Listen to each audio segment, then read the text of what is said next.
Bonjour à tous et bienvenue à cette session qu'on va appeler cardiologie de demain. Il y a 2 ans, on appelait ça la cardiologie du futur, mais le futur étant du futur proche, j'aimerais que tous les outils qu'on va visiter aujourd'hui, ils sont à disposition, ils sont utilisables, donc on est vraiment dans le présent. Alors aujourd'hui, on va parler d'innovation, on va parler d'information vidéo, on va parler des centres de cardiologie périurbains avec toutes les innovations qui sont autour. On va parler bien sûr du télésuivi des patients insuffisants cardiaques, mais aussi des prothèses cardiaques grâce à des solutions innovantes. Et enfin, on conclura avec les casques de réalité virtuelle pour aider les patients au quotidien. Mais nous allons démarrer tout d'abord par les outils connectés en ambulatoire avec Radouane Hakim de l'hôpital de Chartres. Et j'aurai le plaisir de co-présenter cette session avec mon ami Jérôme Taïeb. Radouane, on va te passer la main pour que tu puisses présenter. Merci Raphaël. Merci au CNCH pour l'invitation. Donc Raphaël m'a posé la question, pourquoi les outils connectés sont aujourd'hui incontournables en ambulatoire ? Donc, on est tous convaincus aujourd'hui de l'intérêt de l'ambulatoire. On a un retard par rapport à la chirurgie. Donc, en cardiologie interventionnelle, on commence à s'y mettre. On est tous convaincus que c'est safe. Il y a maintenant beaucoup de publications à ce sujet-là. Et donc, il faut s'y mettre. Le problème, ce n'est pas tant de s'y mettre. Le problème, c'est l'organisation. Donc, l'organisation... Donc l'organisation, ça peut vite devenir un casse-tête en ambulatoire. Pourquoi ? Parce qu'on connaît tous les patients, on sait comment ça se passe.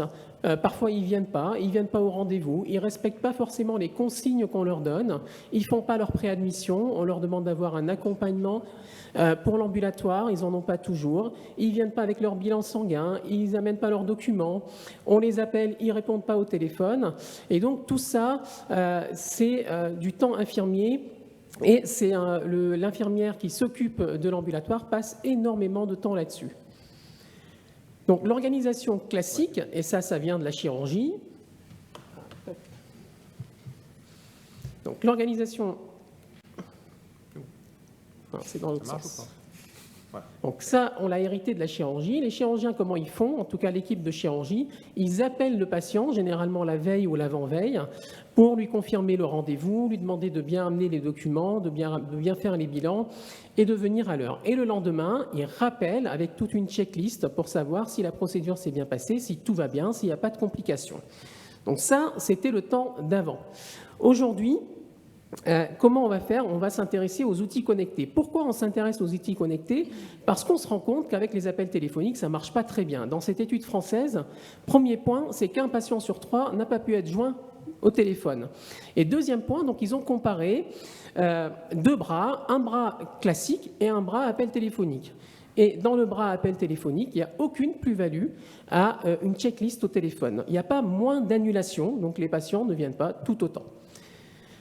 Donc, il va falloir trouver d'autres systèmes. Et ces autres systèmes, c'est ces outils connectés. Qu'est-ce qu'on attend de ces outils connectés ? C'est d'optimiser le parcours du patient en amont, puis après l'intervention. Et qu'est-ce qu'on attend d'eux ? Il faut qu'ils soient simples d'utilisation, qu'ils soient facilement accessibles, qu'ils soient bien sûr gratuits pour le patient et peu coûteux pour les structures de soins, qui permettent de gagner du temps paramédical. La sécurité, c'est un élément incontournable, bien sûr. Et ces outils vont être basés sur l'intelligence artificielle. Qui dit intelligence artificielle dit aujourd'hui smartphone. Alors 95% des patients ont un téléphone mobile. Par contre, ils n'ont pas tous un smartphone. Et quand on regarde selon l'âge, par exemple en cardiologie interventionnelle, les patients dilatés, la moyenne d'âge c'est 60-65 ans. Et bien, entre 60 et 65 ans, un peu plus d'un patient sur 2 a un smartphone. Et si vous vous intéressez à la population des pacemakers par exemple, et bien là il y a moins d'un patient sur 2 qui va avoir un smartphone. Et ça veut dire que vous ne pouvez pas leur proposer d'utiliser une application, puisqu'il faut qu'ils aient un smartphone pour utiliser une application. Donc déjà, si vous optez pour une solution avec une application, vous perdez un patient sur 2. Donc tout dépend de la population cible, tout dépend des patients que vous avez. Il y a différents outils actuellement sur le marché, j'en cite 3. C'est la solution MemoQuest de Calmedica, donc c'est une solution basée sur des SMS. eFeedback de la start-up Nouville e-santé, c'est une application, et GetReady de Medtronic, c'est également une application. Alors, Est-ce que ça marche mieux quand on utilise les SMS par rapport aux appels téléphoniques classiques? La réponse est oui. Donc les patients ont plus tendance à répondre aux SMS qu'à répondre aux appels téléphoniques. Et en plus, c'est un gain de temps. Un appel, c'est 5 à 7 minutes, alors que l'envoi de SMS va être fait de façon automatique et en moins de 10 minutes, plus de la moitié des patients ont répondu. Et en une heure, près de 9 patients sur 10 ont répondu aux SMS. Et ceci, c'est valable quelle que soit la tranche d'âge. Et les patients, ils veulent bien utiliser ces systèmes. Quand on leur demande, ça c'est une étude suisse, quand on leur demande est-ce que vous êtes prêt à télécharger l'application, la majorité répond oui. Et lorsqu'on a utilisé un système de SMS, ça c'est après une chirurgie colorectale, et qu'on leur demande leur degré de satisfaction, ils sont, comme vous le voyez, très majoritairement satisfaits par l'utilisation de ce système. Alors maintenant, on va prendre point par point, avant, pendant et après l'hospitalisation, et on va voir la plus-value de ces outils. Avant l'hospitalisation, le principal problème, c'est les patients qui ne viennent pas à leur rendez-vous. Donc là, vous avez la possibilité de leur envoyer des messages de rappel via la solution connectée. Les patients qui oublient leurs documents, ils peuvent les transmettre via l'application. Donc via l'application, ils peuvent vous envoyer les bilans sanguins, le test PCR. Ils peuvent aussi signer de façon électronique le consentement en amont. Et donc tout ça, ça va être du travail en moins pour l'infirmière le jour J. Également, ceux qui ne font pas leur préadmission, c'est possible de la faire via l'application. Alors là encore, est-ce que ça marche? Ça, c'est une étude chinoise qui a utilisé donc le système de SMS et ils ont comparé donc deux groupes. Un groupe contrôle qui est ici un groupe téléphone, donc appel téléphonique, et un groupe SMS. Et on se rend compte que dans le groupe SMS, il y a moins d'annulations et en plus, ils respectent mieux les consignes dans ce groupe. Par exemple, donc là, c'était de la fibroscopie gastrique, d'être à jeun, d'être habillé correctement, etc. et de ne pas prendre certains médicaments, etc., etc. Donc, un meilleur respect des consignes. Donc, en amont de l'hospitalisation, il y a une plus-value à l'utilisation de ces systèmes. Maintenant, pendant l'hospitalisation, quand le patient arrive, il faut lui expliquer l'examen. Et bien là, on peut mettre à disposition, soit via un lien par SMS ou via l'application, ou directement dans l'application, on peut implémenter des vidéos, et notamment ceux de Meduvip, de Raphaël, qui sont très bien faites, et le patient peut voir en amont les vidéos et comment va se passer son examen, et ça peut tout à fait le rassurer. Récupérer les documents et faire signer les consentements, c'est fait en amont et c'est transmis via l'application. Donc, pendant l'hospitalisation, le principal avantage, c'est que ces solutions vont permettre de diminuer le taux de repli. C'est quoi le taux de repli? Je rappelle que le taux de repli, c'est les patients qui sont initialement prévus pour avoir leur procédure en ambulatoire et que vous allez finalement, pour une raison ou pour une autre, garder hospitalisés. Et comme ils ont respecté les consignes, eh ben, c'est logique de retrouver une diminution du taux de repli. Après l'hospitalisation, donc ça c'est très important parce que c'est le suivi, quand le patient est hospitalisé, vous le voyez avant la sortie le lendemain, donc vous voyez s'il a des complications ou non. Or là, il n'est plus là physiquement. Donc il faut par contre que vous vous assuriez que la procédure a été bien faite et qu'il n'y a pas eu de complications. Donc vous allez pouvoir le faire via l'application ou via les SMS, on va voir comment. Et ce questionnaire, il est tout à fait paramétrable, vous pouvez l'adapter à votre activité. Et en plus, le patient peut envoyer des photos. Par exemple, s'il a un hématome après une coronarographie, il peut vous envoyer la photo et vous allez juger s'il faut qu'il revienne ou pas.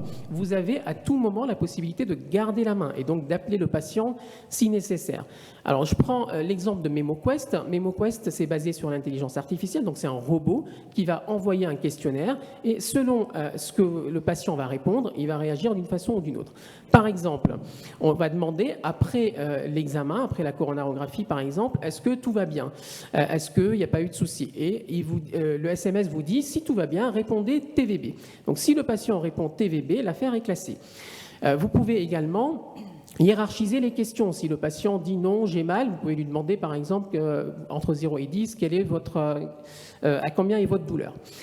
Et si le patient ne répond pas, vous avez la possibilité, donc le robot va relancer les non-répondants. Si le patient, au lieu de répondre TVB, le correcteur automatique change et met TGV par exemple, ou si le patient écrit tout va bien, le robot est intelligent et va comprendre que tout s'est bien passé et il ne va pas créer d'alerte. Par contre, on peut tomber sur des patients un peu logoréiques et qui vont donc écrire plusieurs lignes. Là, le robot ne va pas prendre la responsabilité, quel que soit ce que le patient dit, qu'il dise je vais bien, tout va bien, merci, vous avez été formidable, ou j'ai mal, ça ne va pas du tout. Il va générer une alerte, c'est les points rouges que vous voyez. Et donc, l'infirmière qui s'occupe de ce système va recevoir une alerte, le point rouge, et elle va pouvoir voir ce que c'est cette alerte. Si cette alerte requiert un appel téléphonique, elle va appeler. Si c'est le patient qui a dit « je vais bien, je vous remercie », elle classe l'affaire et elle n'appelle pas. Donc, c'est un gain de temps paramédical important. Donc, si on considère les patients qui ne sont pas joignables, les patients qui ne répondent pas, MemoQuest nous dit que 95% des patients répondent. En réalité, dans les études, c'est aux alentours de 90%, ce qui est déjà excellent.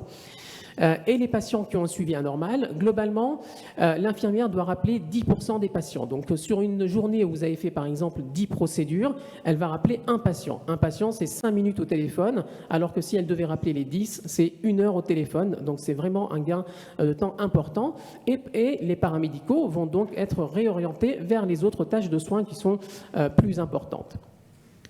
Et le coût dans tout ça, donc on a vu qu'on réduit les annulations, on gagne du temps paramédical, donc déjà on gagne.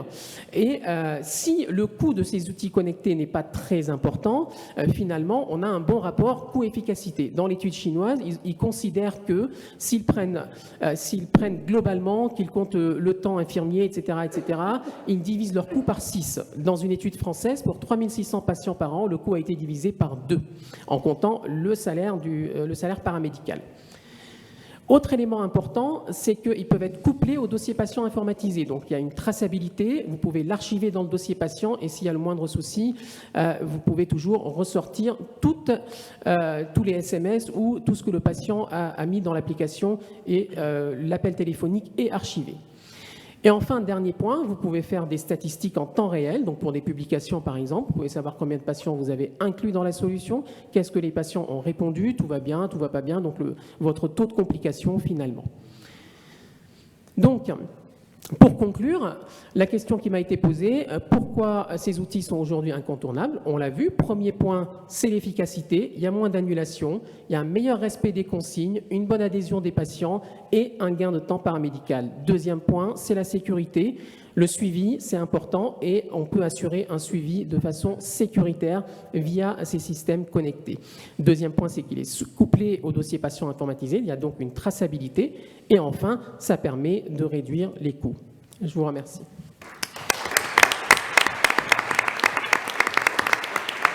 Merci Radouane pour cette belle intervention. Alors, pour tout projet innovant, une des difficultés de terrain, c'est d'obtenir l'adhésion des gens qui vont utiliser ces outils au quotidien. Et le plus dur, c'est finalement ce qu'on connaît tous, c'est la conduite du changement. Et je pense qu'il faut que les paramédicaux soient vraiment investis et impliqués dès le départ dans ces projets, sans quoi ces infirmières ou infirmiers qui sont souvent surchargés dans les cellules de coordination vont avoir le sentiment qu'on leur amène une tâche supplémentaire. Moi, j'aurais juste un commentaire, un petit bémol. Je ne suis pas sûr que l'argument gain d'argent, économiser de l'argent sur du personnel soit un bon langage à obtenir aujourd'hui. On a des infirmières en souffrance dans les cellules de coordination. Moi, vis-à-vis de mon administration, je dis plutôt qu'on a besoin de ces outils pour que nos infirmières ne soient plus dans cette souffrance-là et puissent mener leur travail correctement. Parce que si on commence à sortir des demi-postes d'infirmières en moins, je ne suis pas sûr que tu obtiennes l'adhésion de tes infirmières. Je savais que ce point allait être soulevé. Donc l'idée, ce n'est pas de supprimer des postes d'infirmières. L'idée, c'est que ces infirmières, au lieu de passer leur journée à s'occuper de ça, au contraire, soient auprès des patients. Donc ce n'est pas du tout le but de supprimer des postes d'infirmières. Alors on est sur la même longueur d'onde. Est-ce qu'il y a des questions dans la salle sur ce projet qui est extrêmement innovant, qui devrait faire gagner du temps? Oui, voilà, Géraldine. On peut passer le micro peut-être à Géraldine. Tu peux venir à la table si tu veux. Non, je ne suis pas mobile. Ouais, ça marche. Oui, merci Radouane pour ton beau topo. Nous, on est en train aussi de mettre en place une des solutions suivi. Par rapport à ce que tu as dit, je trouve qu'il y a un des points bloquants. Alors nous, on a choisi plutôt l'application, donc de passer déjà à l'étape suivante, même s'il y a une nuance sur le fait que les gens n'ont pas forcément des smartphones. Néanmoins, avec le vieillissement de la population, ils en auront de plus en plus. Mais il manque, je trouve, la possibilité de signer les documents et les consentements en amont. C'est vraiment, je trouve, un point faible et qu'on n'arrive pas, pour l'instant, à obtenir. Donc, voilà, je voulais juste nuancer ça. Ça nous arrangerait bien, à la fois sur le plan juridique, que les patients aient signé en amont, et qu'on puisse ne pas leur donner le papier et qu'ils signent dans les 5 minutes avant l'examen. Merci beaucoup. En tout cas, on va, pour des raisons de timing, moi j'aurais eu d'autres questions, mais je les poserai en aparté. On va enchaîner avec donc une deuxième présentation qui concerne également l'optimisation du fonctionnement de nos services. Et là, ça concerne l'information du patient par vidéo. Alors, vous n'êtes pas sans savoir que les vidéos dont on va parler ont été créées et c'est tout à son honneur. Alors, il voulait que ce soit moi qui en parle parce qu'évidemment, il voulait être en dehors. Mais par Raphaël Lasserre, qui d'ailleurs nous a organisé toute la vidéo. C'est un spécialiste, un passionné, et il nous apporte quelque chose. Voilà, on va en témoigner nous. Il apporte quelque chose à nos patients. Et donc, nous avons 2 intervenants. Céline Lacassagne, qui est de l'équipe de Pau, et puis donc l'expérience aixoise par Cédric Pisani. Donc, ça va être un topo à 2, enfin, avec donc la prise de parole par l'un, puis par l'autre. Et après, on discutera. Donc, c'est à vous. Okay. Bonjour. Moi, je suis infirmière à l'hôpital de Pau et je vais donc vous parler des films. Le premier film qu'on a mis en place, c'était en 2016 sur la coronarographie. Ça a été notre film pilote. Et en 6 ans, la vidéothèque s'est développée. Et aujourd'hui, on compte plus de 23 films. À noter que la coronarographie est diffusée aussi en espagnol, en portugais et en anglais. On s'adapte au mieux à la population que l'on reçoit. Et à ce jour, il y a aussi une application mobile qui est disponible pour les patients.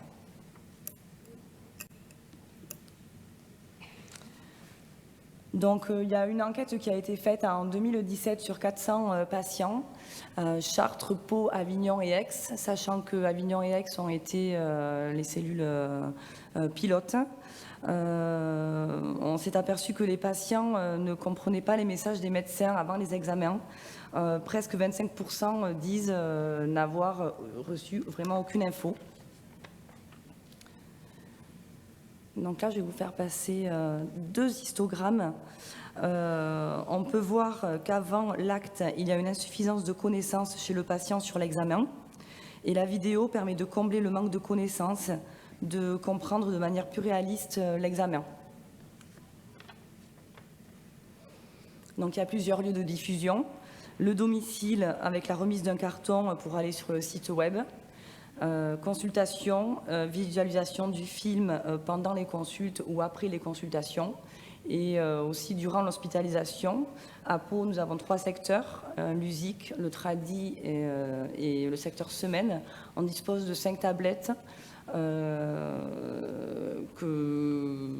l'on met à disposition des patients sur les 3 secteurs.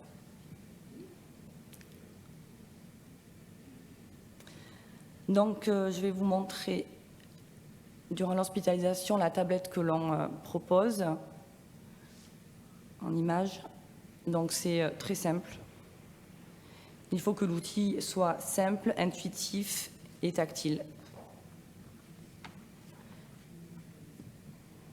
Et nous avons eu récemment de belles affiches à mettre dans les chambres. Par rapport à une application où les patients assez jeunes peuvent se connecter avec le QR code. Mais voilà, ça concerne plutôt des patients jeunes qui ont un smartphone. Du coup, ils sont plus autonomes et le film est disponible quand ils le désirent.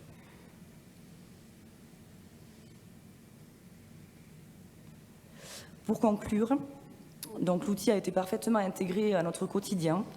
Il y a une aide-soignante du service qui est responsable de l'outil quand il y a un problème de maintenance ou quoi que ce soit. C'est vrai que ça, c'est très bien pour nous. Il y a une amélioration de la qualité de l'information délivrée aux patients. Le soignant est garant de l'information fiable. C'est un gain de temps. Sérénité des patients au bloc. Ils sont moins anxiogènes pour le patient, ils ont moins peur de l'inconnu. On a noté aussi que cela intègre le patient et la famille dans le soin et cela le rend acteur dans sa prise en charge. Merci beaucoup. C'était donc une expérience de Pau, expérience pilote, on peut le dire. On va enchaîner avec donc la présentation de Aix par Cédric Pisani, voilà. Avec donc, je vous laisse expliquer les particularités et comment on a intégré chez nous ce système. Alors déjà, merci beaucoup. Déjà pour cette première partie, pour m'avoir mis la première diapo également. Donc moi je suis Pisani Cédric, je suis cadre de santé et j'ai cette particularité d'être cadre de santé dans un service de soins en étant manipulateur radio. J'en profite au passage pour remercier mon chef de service juste derrière moi et ma cadre supérieure qui m'ont permis de pouvoir manager une équipe de soins alors que ce n'était pas forcément évident. Merci. Donc le site de Pau, comme on l'a entendu, grâce à la prise d'initiative de M. Lasserre, nous a permis d'avoir un support vidéo, et je l'en remercie parce que c'est un outil qu'on utilise au quotidien. Et de notre côté, plutôt que d'utiliser la tablette, on a utilisé le support télévision. Donc le site de Pau a commencé en 2016. Et on trouve que de toute manière, la tablette est un très bon support. Moi, de mon côté, je viens de la cancérologie et on avait déjà utilisé ce type de support pour informer les patients et faire des consultations d'annonces. Certaines problématiques avaient été mises en avant. Le temps personnel. Le personnel doit être présent avec la tablette tout le long de la vidéo. Le lieu de stockage, on ne savait pas où les mettre. Le temps de chargement non plus. On avait des tablettes qui n'étaient pas chargées. Et la responsabilité de qui devait passer les vidéos et sur l'hygiène. Alors là, par exemple, on m'a passé le pointeur qui est passé entre toutes les mains pour arriver jusqu'à moi, on ne l'a pas nettoyé. Et pour les tablettes, ça pouvait arriver exactement de la même manière. On les passait de patient en patient et finalement, personne ne nettoyait les tablettes. Avec le Covid et tous les problèmes qu'on a rencontrés, on avait cette problématique. Donc, on s'est tourné vers d'autres solutions, on a cherché autre chose. Au niveau de Meduvip, donc, désolé, le service de télévision et le service communication de l'hôpital d'Aix, dès 2017, s'est penché sur la problématique et nous a proposé de mettre au niveau de nos services 2 chaînes qui tournaient avec 4 films en boucle, 4 films de 6 minutes. On nous a demandé de faire des choix d'ailleurs sur ces films. Ce qui arrive en fait, c'est qu'on doit faire un choix sur 4 films de Corot, 4 films de Rythmo. Un quart de l'information était utile pour les patients qui regardaient ces vidéos-là et le reste était non pertinent et à surtout ne pas regarder parce que ça ne correspondait absolument pas ni aux interventions ni aux pathologies. Donc, on est reparti dans l'autre sens. Alors, est-ce qu'on peut faire mieux que ce qu'on nous avait proposé du coup à cette époque? Eh bien, on a eu une opportunité. Cette opportunité, c'était le changement, le déménagement sur un nouveau bâtiment, donc de nouveaux moyens logistiques. Par rapport à ça, du coup, on s'est tourné vers la solution de VOD, le nouveau bâtiment dans lequel le service de cardiologie a déménagé en janvier 2020, nous permettait donc d'ouvrir le champ des possibles avec l'arrivée d'un système de câblage coaxial qui arrive directement sur les téléviseurs, alors qu'avant c'était uniquement les antennes qui fournissaient les images.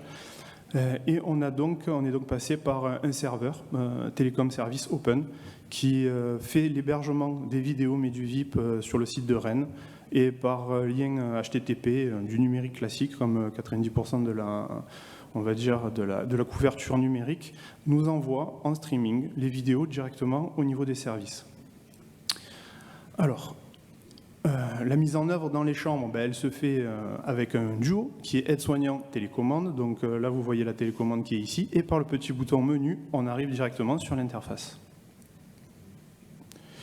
Donc là, vous voyez un aide-soignant qui est en train d'expliquer comment est-ce qu'on arrive, on a l'autorisation bien évidemment du patient et de l'aide-soignant, On arrive effectivement à avoir cette présentation directement dans les chambres et pour chaque patient, puisqu'on a effectivement quelques chambres doubles. Donc comment on y arrive? Sur la page d'accueil, on a les différents items, on sélectionne la VOD, et de la VOD, on arrive sur le catalogue où toutes les vidéos sont présentées et peuvent être sélectionnées. Alors, on arrive forcément aux procédures qui nous ont permis de bien cadrer l'information délivrée aux patients et on arrive aux couples cadres paramédicaux. Donc j'ai pris l'initiative de rendre ça, on va dire, de mettre ça sous la responsabilité des aides-soignants. Les patients qui veulent être informés, du coup, en fait, on vérifie d'abord avec le patient qui veut être informé, c'est l'aide-soignant qui vérifie ça. Il donne ensuite l'explication de l'accès au film et il peut également répondre aux questions. Moi, j'ai utilisé ça un peu comme outil managériel parce que on est dans une période où les aides-soignants sont en déficit d'image par rapport à la période Covid et tout ce qu'on vient de passer. Ils avaient besoin d'être un peu valorisés sur leurs fonctions également. Donc moi j'en ai profité, je leur ai laissé présenter ces vidéos-là. Évidemment, ça déleste un petit peu les infirmiers d'une partie de cette charge de travail, mais ça a très, très bien répondu parce que ça prouvait aussi qu'avec les acquis au fil des années, ils avaient aussi des informations à donner au niveau des patients aussi. Ils ont été plutôt contents de cette montée en image où ils se retrouvent dans une posture d'apprenant au niveau des patients, de cette aussi responsabilité et ça me permet aussi de manière tout à fait rotor, on va dire, de vérifier leurs compétences parce que je suis sûr qu'ils ont visualisé toutes ces vidéos et que également ils ont appris beaucoup de choses avec. Au niveau des procédures, comment est-ce qu'on attribue ces vidéos? Très rapidement, ce sont les médecins qui, avec les fiches de programmation, nous indiquent quelle vidéo est à passer pour chaque patient. Donc là, je reconnais, la feuille est un peu petite. Ça se passe à peu près à ce niveau-là, et pour ceux qui ne voient pas très bien, j'ai un peu agrandi. Donc, vous voyez que sur chaque indication, on a la possibilité de cocher du coup le geste et la raison pour laquelle le patient est arrivé, et ça nous permet donc, moi derrière, de réaliser la planification de la vidéo. Comment? La feuille de programmation, j'ai mon petit tableau avec l'indication de la vidéo, et au niveau de la planification que j'effectue chaque semaine, j'ai mes petits cavaliers. Par exemple, Madame Anatomie, pour une ablation de FA, on prend le numéro 13 qui correspond à l'ablation de fibrillation atriale, je l'entoure au niveau du petit cavalier et les aides-soignantes savent exactement quoi passer. Le résultat, c'est la vidéo dans les chambres avec les patients qui peuvent même, s'ils le souhaitent, jeter un coup d'œil sur les vidéos qui ne correspondent pas à leur pathologie, on est d'accord. Mais nous, on a cadré la première visualisation. Ça permet aussi aux étudiants et aux aides-soignantes de pouvoir jeter un coup d'œil sur ces vidéos. C'est quelque chose qu'on n'avait pas forcément calculé. Avant d'en arriver là, on a eu pas mal de bugs, évidemment, qui ont été corrigés. On a fait, avec le service de communication et OpenCare, qui nous connaissent beaucoup, du coup, parce qu'on a beaucoup d'interventions et beaucoup de bugs, réussi à avancer. Et du coup, pour arriver à ce résultat-là, on a eu beaucoup d'interactions avec eux. Par exemple, sur la ligne de dessous, les publicités qui ont coupé les vidéos, le flux serveur qui a été interrompu, ça c'était il n'y a pas si longtemps que ça, vu que c'était la semaine dernière. Donc pour vous dire que là, on a été assez réactifs sur la présentation, mais que depuis on a trouvé les résultats et on sait pourquoi la publicité est intervenue à ce moment-là. On a aussi certaines AS qui voient cette fonction comme une surcharge de travail. Je pense que tout le monde ici connaît la résistance au changement et certainement et précisément sur certaines personnes dans les équipes qui sont un peu plus faciles à mener où on veut que d'autres. Et associer la bonne vidéo et le bon patient qui reste quand même une vigilance de tous les instants. Finalement, est-ce que c'est mieux que le support tablette? Ça apporte des solutions, mais ça apporte aussi quelques nouveaux problèmes qu'on a essayé de résoudre au fur et à mesure. Et quand un cadre de santé se pose des questions et a des problèmes, il fait un questionnaire. Donc je suis parti sur un autre questionnaire patient. On a permis d'identifier avec le premier diagramme quels étaient les patients qui bénéficiaient de ces vidéos-là. En grande partie, c'est sur la Coro, puisque j'ai fait cette étude très rapide sur une semaine. On a eu 28 patients. Ça nous a permis d'avoir une belle représentativité de notre activité, mais uniquement sur une semaine. Donc ça, c'est le premier camembert. Sur le deuxième, c'est l'aide à l'acceptation de l'intervention. Vous avez vu qu'il y a un oui majoritaire, mais qu'en allant voir les patients, effectivement, à partir du moment où ils étaient au niveau du service, ils étaient plutôt d'accord pour faire cette intervention et la vidéo les a confortés plus que les a aidés à prendre une décision. Le type de support, en revanche, est jugé adapté aux besoins du patient dans une grande partie, intéressant aussi, donc on arrive à plus de 78% sur des résultats positifs. Sur le questionnaire, je ne l'ai pas rajouté non plus, mais vous avez fait effectivement des vidéos avec des langues étrangères. Nous, sur le questionnaire, on nous a demandé de faire des vidéos en arabe, ni en espagnol, ni en portugais, et on a du coup effectivement une population qui représente aussi bien la patientèle que notre personnel. Du coup, on a le personnel qui a pu faire la traduction, ce qui est tout à fait logique. On va terminer cette réponse et ces questionnaires par le patient, les retours patients, parce que c'est notre objectif à tous. On est tous là par vocation, et il faut que le patient reste au centre de la réflexion. Donc j'ai mis un calcul différent de celui qui avait été présenté par l'équipe de Pau. Moi, j'ai présenté le gap de connaissances avant et après la vidéo.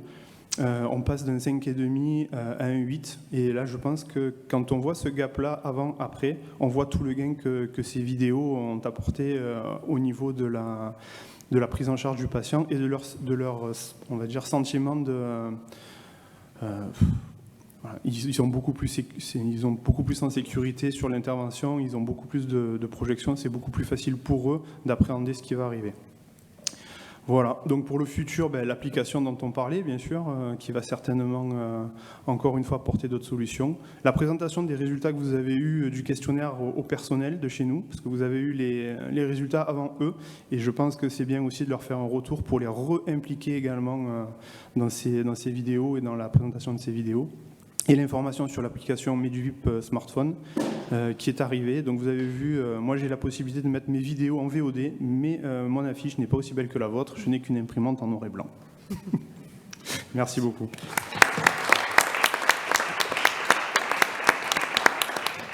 Merci à tous les deux. Est-ce que vous avez des questions dans la salle sur ce sujet-là? Donc la formation vidéo, on vous a montré ce qui se faisait. Alors peut-être que tout le monde n'a pas ça, c'est des vidéos, si vous ne les avez pas déjà vues, je vous invite à faire, vous rapprocher de Raphaël pour faire un essai si vous n'avez pas eu l'occasion. C'est 6 minutes à peu près par vidéo, c'est extrêmement professionnel, c'est pas du YouTube avec tout et n'importe quoi, c'est vraiment extrêmement professionnel, ça commence par Madame, Monsieur, et puis voilà, bon, vous les verrez, donc nous, le personnel a pu les voir, et ça aussi c'est bien, comme vous l'avez dit. Donc la tablette à ma droite, la télévision à ma gauche, et puis du management aussi. Je trouve que voilà, il y a beaucoup de choses. Est-ce que tu veux dire quelque chose, Raphaël, sur... Non, je peux répondre à des questions éventuelles, mais je crois que vous avez fait un beau résumé du bénéfice que ça pouvait apporter, en tout cas sur la dernière diapositive. Merci. Oui, donc les tablettes, juste une question. Les tablettes, vous avez quand même le problème de ne pas les perdre. Il faut bien quelqu'un qui... Voilà, il y a ce côté qu'on n'a pas avec la télévision. Hein. On a une armoire à pharmacie qui se ferme à clé et c'est là qu'elles sont conditionnées. Ensuite, par rapport au passage de tablettes de mer à mer, on a des lingettes désinfectantes comme le brassard à tension quand ils passent de bras en bras. Donc, elles sont aussi nettoyées et désinfectées. Et ce qui concerne la batterie, à chaque fin de service, elles sont chargées avant d'être rangées. Donc, c'est vrai que tout roule. Est-ce que vous seriez intéressé d'avoir la télévision en plus, en complément, à la place? Pourquoi pas, forcément. On n'est pas fermé, mais c'est vrai que là... Disons qu'il faut une installation particulière pour pouvoir mettre des télévisions avec des télés câblées sur le réseau, ce qui n'est pas notre cas dans notre hôpital. Après, on a un cardio-lounge qui va arriver au printemps prochain, et dans ce cardio-lounge, les télés seront connectées. Elles ne seront pas connectées sur l'application VOD, elles seront connectées sur le site web VOD qui a... une ergonomie avec des vidéos classées par thème. Donc il y a eu un travail de réflexion sur les catégories de films, mais ça reviendra un petit peu à ce que vous utilisez déjà. Un petit mot sur le management. Donc vous avez senti que l'équipe était plus motivée après avoir confié aux aides-soignants. Vous les avez réunis, comment c'est passé? Alors, je ne sais pas si... ouais, voilà. Par rapport à ça, quand je suis arrivé dans le service, il n'y a pas très longtemps en fait, je suis arrivé dans le service de cardiologie il y a 1 an et demi, et au niveau des vidéos, il y avait une véritable problématique de ce côté-là, au niveau des infirmières dans un premier temps, qui, elles, me disaient qu'elles n'avaient pas le temps elles faisaient déjà l'explication une fois à l'oral, et que vérifier les vidéos derrière, c'était compliqué. Et les aides-soignantes, j'entendais derrière en bruit de fond comme quoi... C'était toujours qu'elles avaient elles-mêmes leur propre expérience et qu'elles pouvaient répondre à la majorité des questions. Alors, ce n'était pas le cas pour la totalité des aides-soignantes, mais ça m'a mis la puce à l'oreille sur le fait que les personnes qui avaient quelque chose à prouver vis-à-vis des autres, qui voulaient monter en compétences et qui voulaient montrer que leur métier pouvait être aussi mis sur le devant de la scène, pouvaient servir de motivation pour les éléments moteurs de l'équipe. Parce qu'on fonctionne principalement comme ça, quand on fait du management, on essaie de mettre en avant des éléments moteurs qui vont ensuite porter les projets sur le long terme. Et les éléments moteurs que j'avais identifiés voulaient utiliser ça pour se mettre en avant. J'en ai profité du coup pour emmener tous les nouveaux qui arrivaient avec. On va vous remercier. Très bonne chose, merci. Donc on va... Voilà, on va continuer. Présentation suivante. Fadi Jamal, donc tu vas nous parler des centres de cardiologie avancés périurbains. Vous allez découvrir un mode de fonctionnement du parcours patient dans notre pays qui est assez original. Et je te laisse tout de suite la parole. Merci à tous les deux. Bonjour à tous. Et merci au CNCH pour cette invitation. Je vais vous présenter un peu notre modèle de centre de consultation Cardioparc qui essaye d'apporter une solution parmi d'autres aux difficultés d'accès aux soins de nos patients que vous connaissez. Je ne vous apprends rien sur le besoin qui est important déjà en maladie chronique, en cardiologie. Mais il faut rajouter à ces maladies chroniques toutes les demandes pour des symptômes parfois souvent bénins, les douleurs thoraciques, les palpitations, qui surchargent en plus de ces suivis les demandes de consultation et d'expertise cardiologique. Et en face de ça, nous avons aujourd'hui, il faut plus de 3 mois en moyenne pour aller accéder au cabinet d'un cardiologue, et ça c'est une moyenne nationale avec des disparités territoriales énormes dès qu'on déplace la demande en dehors des grandes villes. Et donc le paradigme principal des centres de consultation, c'est la cardiologie de proximité. D'abord, proximité en termes géographiques, donc rapprocher l'expertise des territoires de vie des patients, mais aussi proximité temporelle, apporter un délai de consultation plus court, mais surtout plus adapté à la problématique médicale du patient. Comment on peut y arriver? Quels sont les leviers dont on peut disposer pour apporter des solutions? L'essentiel, c'est une solution humaine. C'est le travail d'équipe et délégation de tâches. Et autour de cette organisation d'humaine, évidemment, il y a des outils qui vont se rajouter, des outils numériques pour l'essentiel, qui vont faire de ces professionnels de santé des collaborateurs et des professionnels de santé augmentés et plus efficients. Alors, comment fonctionne un centre type? Grosso modo, il y a une dizaine de collaborateurs dans un centre, dont 2 à 3 cardiologues, et il y a 3 à 4 infirmiers, dont certains spécialisés. Nous avons intégré dès le départ des infirmiers échographistes, et on commence à intégrer les infirmiers en pratique avancée. Et ce n'est pas uniquement un partage de travail technique et médical, c'est aussi le vécu essentiel, c'est le partage de la charge mentale qui est importante en consultation, et le fait d'être plusieurs à l'absorber, ça aide d'être plus efficient, notamment en fin de journée. Et le cardiologue se consacre un petit peu, si je puis dire, à son cœur de métier. Et au-delà de ça, même si on est plus efficient, donc il y a une rotation de rendez-vous qui est plus importante, chaque patient passe plus d'une demi-heure en consultation avec 3 professionnels de santé différents. Donc ce n'est pas un travail à la chaîne, ce n'est pas une baisse de qualité. Le résultat, c'est une efficience supérieure par rapport à l'exercice classique, comme vous pouvez le voir sur cette diapositive. Les patients, qu'est-ce qu'ils en pensent? On a un retour assez convaincant. C'est un modèle d'offre de soins qui est plébiscité, avec déjà beaucoup de patients exprimés. Depuis que le projet existe, le premier centre a ouvert en avril 2019. Il y a plus de 20 000 utilisateurs et beaucoup se sont exprimés. Et évidemment, il y a des remarques négatives, mais il y a beaucoup de remarques positives. Donc, on est plutôt pas mal perçu par nos patients. Le suivant, voilà. Pardon. Donc, pour creuser un petit peu plus le modèle du parcours, ici vous voyez le modèle de parcours de soins classique, pour prise de rendez-vous, consultation suivie, où la plupart des missions reposent sur le dos du cardiologue. Qu'est-ce qu'on a changé dans ce parcours au niveau de Cardiopark ? Entre la prise de rendez-vous et le contact avec le cardiologue, on a interposé 3 étapes. La première, qui est essentielle, c'est la partie pré-consultation, où elle commence à la maison, après la prise de rendez-vous, recueil d'informations. Elle peut être faite en self-évaluation, en quelque sorte, ou assistée pour les patients en difficulté à distance.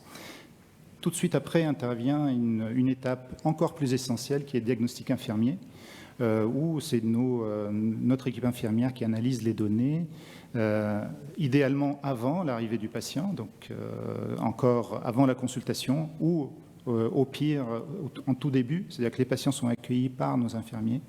Et l'idée, c'est d'évaluer le risque et de informer plus en amont le cardiologue qui va voir le patient plus tard dans le process. Et l'étape suivante, c'est les examens complémentaires qui sont délégués également pour l'ensemble des examens. Et le cardiologue, que fait-il ? Il y en a qui sont inquiets, disent qu'est-ce que je vais faire moi ? Finalement, est-ce que je vais devenir inutile dans le process ? Il y a quand même une prise de décision d'information qui reste essentielle. Et la partie suivie, là aussi, il y a pas mal d'innovations qui vont arriver. Elles sont en partie numériques, mais encore une fois, essentiellement humaines, avec l'avènement des infirmiers en pratique avancée.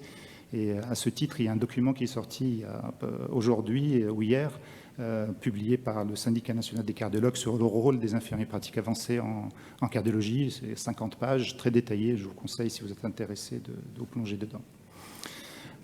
Pour résumer, ça reste un parcours humain, même s'il y a beaucoup de numérique. Pendant, il y a un travail d'équipe. Et le numérique, en fait, ça reste un outil. Il organise le travail de ces différents professionnels de santé, mais c'est un fil conducteur de ce qui va se passer avant qui est essentiel, et ce qui va se passer après. La continuité, c'est une vraie approche de parcours. Le cabinet de cardiologie de demain, il sera de plus en plus connecté avec plein d'outils. Tous nos appareils vont devenir des objets connectés professionnels, mais malgré tout, l'essentiel, il reste un travail d'équipe avec proximité et écoute, et les outils numériques sont là uniquement pour augmenter notre capacité à répondre à cette demande d'empathie et d'écoute des patients.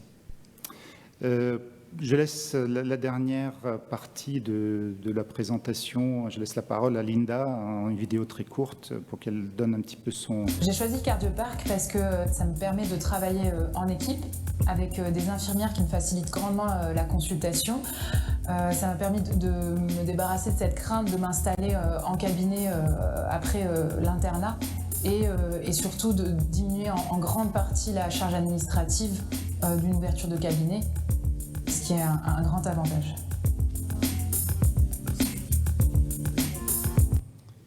Merci à tous. Merci beaucoup. Moi, je suis fan de ton système, de ce système ultra innovant. J'ai l'impression, quand je regarde la dernière vidéo que tu nous montres, que je vais voir mon ophtalmo, que je suis accueilli d'abord par un orthoptiste et qu'ensuite je finirai avec la synthèse globale du médecin qui a tous les éléments en main. Et ça ne dure pas très longtemps. Quand on va chez l'ophtalmo, ça va assez vite. Alors, les éléments nouveaux, c'est que c'est assez nouveau. Enfin, tu mets des infirmières avant la rencontre du cardiologue. Alors ça, je ne peux pas dire que c'est jamais vu, mais enfin, c'est hyper innovant. Et surtout, je trouve, le patient devient proactif dans son parcours de soins. Il est impliqué. Il n'arrive pas avec son dossier pour un deuxième avis de 30 pages qui te pose sur la table au temps T0 de la consultation, où tu sais que tu as 15 minutes pour le voir.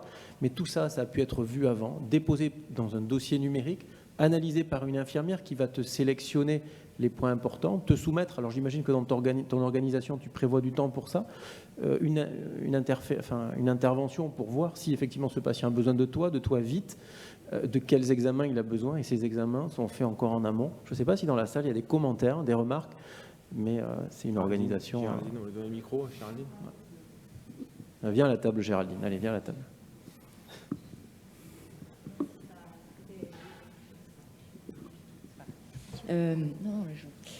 Merci, c'est vraiment assez incroyable. Je trouve que ça transforme le parcours patient, effectivement, mais j'ai juste une question. Donc, du coup, en pratique, l'électro et l'écho sont faits en amont, mais habituellement, c'est vrai qu'on sélectionnait les patients pour faire l'écho quand il y avait besoin. Donc, est-ce que c'est fait systématiquement? C'est sa première question. La deuxième question, c'est que finalement, ce modèle, il pourrait être très applicable à l'hôpital, où on perd un temps énorme. Enfin, je ne sais pas comment font les autres, mais nous, rien n'est numérisé, ni l'électro, ni quoi que ce soit. Mais la deuxième chose, c'est que nous, ce sont des aides-soignantes et parfois des infirmières qui font les électros. Donc le patient va d'abord en salle d'électro, le déshabille, il se rhabille, il re-attend dans une deuxième salle d'attente. Tout ça, vraiment, on pourrait se nourrir ou s'inspirer de ce modèle-là. Et est-ce que ça vous est arrivé du coup de démarcher les hôpitaux, les structures privées, les cliniques, voilà. Déjà, oui, on ne fait pas les examens d'une manière systématique à tout le monde. Là, j'étais pour simplifier. C'est-à-dire que s'il y a une indication d'échographie, elle est déjà prédite à l'avance, ou c'est le cardiologue c'est le cardiologue qui donne l'indication en définitive. Elle n'est pas programmée à l'avance. Et il y a beaucoup de patients d'ailleurs pour des raisons d'organisation qu'on fait revenir pour l'écho. C'est-à-dire que pour parfois le flux pour qu'il soit optimal pour l'ensemble des patients, on fait parfois le choix de faire revenir le patient si l'indication d'écho n'a pas été prévue, programmée, qu'elle est nécessaire. Voilà. Pour l'organisation, on n'a rien inventé. Tu dis que c'est révolutionnaire de mettre les infirmières en avant, mais à l'hôpital, on fait bien ça. Hein. Donc, il n'y a pas de raison qu'en consultation, on ne fasse pas la même chose. Et c'est d'une efficacité redoutable en termes de parcours, et ça valorise tout le monde, et surtout, elles deviennent expertes en cardiologie. Donc, plus on avance, plus elles nous font gagner du temps. Est-ce que ce système qui finalement permet aux patients d'avoir une prise en charge globale en très peu de temps, n'est-il pas biaisé par le côté économique par rapport à la facturation d'actes qui sont cumulés une même journée et qui finalement peuvent être défavorables? Et donc ne pas encourager ce type d'activité. La difficulté, s'il y en a une aujourd'hui, elle est purement économique dans le système, parce que nous, on a fait le choix de s'implanter dans des zones périurbaines. On s'implante pas d'emblée en secteur 1 sans dépassement d'honoraires pour ne pas pénaliser, prendre en otage les patients. Et donc, on a fait le choix au niveau du projet d'investir à long terme. Mais effectivement, le mode de facturation actuel qu'on a à l'acte est un non-sens pour un projet comme le nôtre à terme. Donc, on anticipe les changements. Viendront-ils et quand, ça on verra. Mais en tout cas, l'essentiel pour nous, c'est de montrer la pertinence médicale du process. Et pourquoi pas à l'hôpital? Je n'ai pas forcément Effectivement, moi j'ai exercé surtout dans une clinique privée, donc j'ai fait de l'hospitalier pendant longtemps. Et par contre, là où je me suis rendu compte, c'est que l'organisation de la consultation, ça n'a rien à voir avec l'organisation de l'activité hospitalière. C'est pas même la même échelle de temps. Et ce que j'ai mis en place là, j'étais obligé de le mettre en dehors de toute structure hospitalière, repartir d'une feuille blanche, parce que dès qu'on est pollué pas pollué, mais dans le sens, on va prioriser. Si on a l'USIC et la palpitation de la jeune fille de 22 ans, on va privilégier l'USIC. Donc il faut dissocier les deux, et moi je pense que la consultation de ville, entre guillemets, comme on peut l'appeler, a besoin d'une organisation spécifique. Qu'elle soit faite au sein d'une structure hospitalière ou en dehors, il faut qu'elle soit une organisation complètement différente, qu'il y ait une barrière étanche entre les deux, à l'instant T où on l'a fait. Il y a une question d'Arnaud.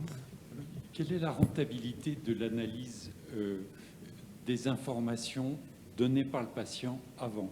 Est-ce que vous en tirez des choses en termes de stratégie? Jusqu'à quel niveau de détails demandez-vous aux gens d'écrire? En fait, on demande au patient de nous dire ce qu'il peut nous dire, donc le maximum de choses. Et en fait, il y a de la première, je ne vous ai pas détaillé le questionnaire de préconsultation, c'est pourquoi vous venez. Et des fois, ils répondent juste à ça, et je viens pour un souffle. On sait tout de suite ce qu'il faut. Ici, il ne remplit pas la partie tabac, diabète, etc. On est quand même sur la bonne voie. Donc on a quand même des informations, même si elle est partielle. Malgré tout, ces informations sont intéressantes. Et là, on travaille beaucoup sur le langage naturel, pour faire une petite parenthèse d'intelligence numérique. Et il y aura à terme des algorithmes qui vont nous permettre d'analyser ça et de dire est-ce que ces données en langage naturel ont une valeur médicale? Moi, je pense avec beaucoup de pertinence que oui. Et un détail intéressant, par exemple, le patient qui nous met une tartine de 15 lignes dans son motif de consultation, on sait qu'il est stressé, anxieux, etc. Donc, il y a des indicateurs indirects sur ce qu'exprime le patient qui sont énormes en termes d'information. Bien, on va enchaîner. Merci beaucoup. Voilà, on va appeler donc à la table, si on peut du coup libérer pour les suivants. Et merci à vous quatre. Hein, c'était très intéressant. C'est vraiment la cardiologie du futur. Et puis bon, voilà. Alors, donc nous appelons maintenant Malika Saadi. C'est vous. Allez-y. Mais si vous voulez bien vous asseoir où vous voulez, choisissez.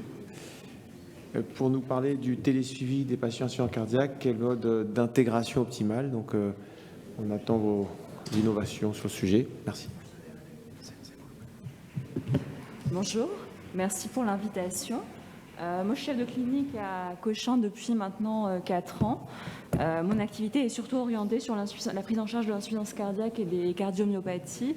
Et je m'occupe finalement de télésuivi depuis le Covid. La présentation est surtout, il y a eu beaucoup de présentations sur le télésuivi. Merci. Sur le télésuivi, l'idée c'est vraiment de faire plutôt un retour d'expérience et puis discuter avec à la fois ceux qui ont déjà sauté le pas et ceux qui veulent sauter le pas pour voir ce qui a été facile chez nous, ce qui a été compliqué et comment on peut vous aider au mieux. Non. Donc nous, la télésurveillance, on a commencé en 2019, on a donc un peu plus de 2 ans de recul et ça s'est surtout développé avec le Covid, avec l'élargissement du remboursement finalement.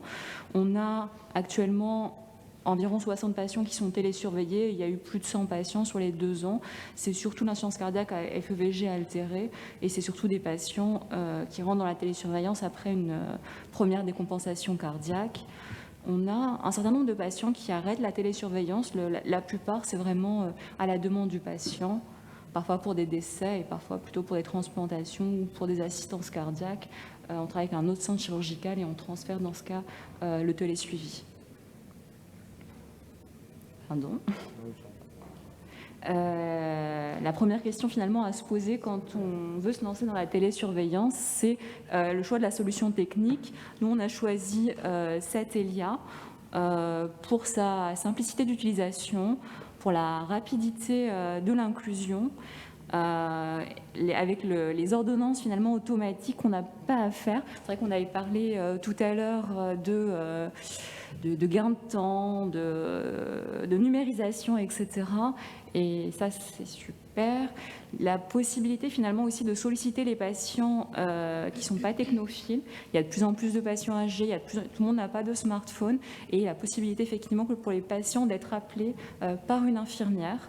Donc il n'y a pas d'objets connectés en tant que tel, il y a d'autres solutions techniques qui proposent des balances connectées, qui proposent une tablette. C'est une discussion finalement, je pense que ça dépend vraiment du profil des patients. Je pense que si on était un petit peu plus nombreux, on aurait peut-être choisi 2 solutions et qu'on adapterait la solution aux patients. Pour l'instant, ce n'est pas encore possible techniquement. La télésurveillance, elle a commencé sans équipe dédiée, sans temps dédié. C'est finalement, donc il y a un médecin et et 2 infirmières de l'hôpital de jour qui assurent également l'éducation thérapeutique. Ça, c'est la première remarque, c'est quand on veut se lancer, je pense qu'il faut prévoir effectivement en amont. Il y a un financement qui est quand même qui est pas négligeable. Et finalement, quand on regarde, il y a 100 patients télésurveillés par an assurent un poste d'infirmière. Donc peut-être qu'il faut négocier avec l'administration de l'hôpital, peut-être en amont pour anticiper tout ça. Actuellement, du coup, il y a toujours un médecin et puis on a une infirmière qui a adhéré au protocole de coopération dans le cadre de l'article 51 qui est actuellement en cours de formation qui s'en occupe. On a une IPA qui vient de revenir de sa formation. Donc finalement, il y a pas mal de nouvelles perspectives qui s'ouvrent à nous. Voilà. Je ne sais pas si vous avez déjà des questions à ce stade. Des questions, monsieur. Des questions à ce stade. Oui, un des éléments peut-être compliqués, c'est que vous gérez finalement le travail de patients suivis par plusieurs médecins de votre équipe. Exactement. Exactement. Alors, que font les autres médecins de votre équipe? Ont proposé que vous surveilliez ces patients-là, en tout cas que vous surveillez leurs alertes. Qu'est-ce qui se passe quand il y a une alerte? D'accord, mais ça je vais Qui voit le patient? Okay. Ça dépend. En fait, initialement, la plupart des patients insuffisants cardiaques sont suivis en hôpital de jour. Et historiquement, c'était surtout les patients en hôpital de jour qui étaient mis dans la télésurveillance. Quand j'ai commencé à m'en occuper, j'ai rajouté mes propres patients et maintenant on rajoute quasiment tous les patients qui sortent d'hospitalisation.